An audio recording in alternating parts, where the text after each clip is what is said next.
Consistency न होने की वजह से अक्सर हम परेशान रहते हैं। अब इस प्रॉब्लम को सॉल्व करने के लिए एक टेक्निक है RAD टेक्निक।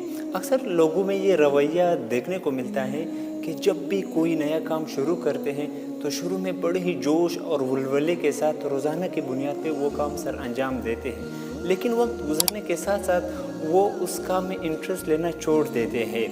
अब उस काम में जब दिलचस्पी लेना ही छोड़ देते हैं, जहां वो ये काम घंटों करते थे, अब रोज़ाना की बुनियाद पर उसे ढीला करने लगते हैं। वो लोग जो अपने कामों को मुस्तकिल मिजाजी से नहीं कर पाते, RAD टेक्निक उनकी रहनुमाई कर सकती है।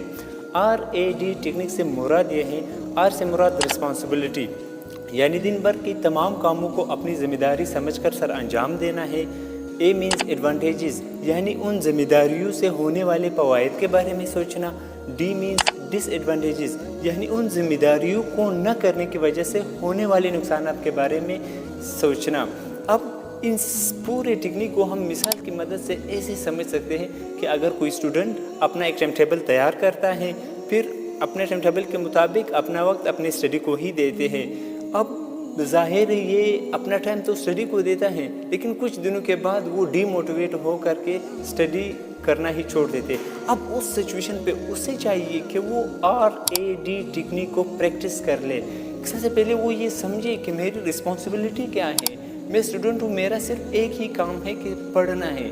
अब उस जिम्मेदारी से होने वाले फ़वाइद के बारे में सोचना, यानी उसकी एडवांटेजेस के बारे में समझना, यानी जब मैं पढ़ूँगा तो मुझे अच्छी जॉब मिलेगी, तो मुझे अच्छी बिज़नेस मिलेगा, मैं कामयाब शख्स बनूंगा, मेरे माँ बाप मुझसे खुश होंगे। अब डिसएडवांटेजेस, अगर मैं वो जिम्मेदारी फुलफ़िल ना कर लूँ तो उससे होने वाले नुकसान के बारे में सोचना, यानी अगर मैं फेल हो गया, अगर मुझे जॉब अच्छी नहीं मिली, अगर मेरी CGPA गिर गई, तो ये सारी चीज़ें देखनी पड़ती हैं। तो हर वो शख्स जो कंसिस्टेंसी ना होने की वजह से परेशान है, तो उसे ये चाहिए कि वो RAD टेक्निक को प्रैक्टिस कर ले ताकि उसका ये प्रॉब्लम सॉल्व हो। जज़ाकल्लाह।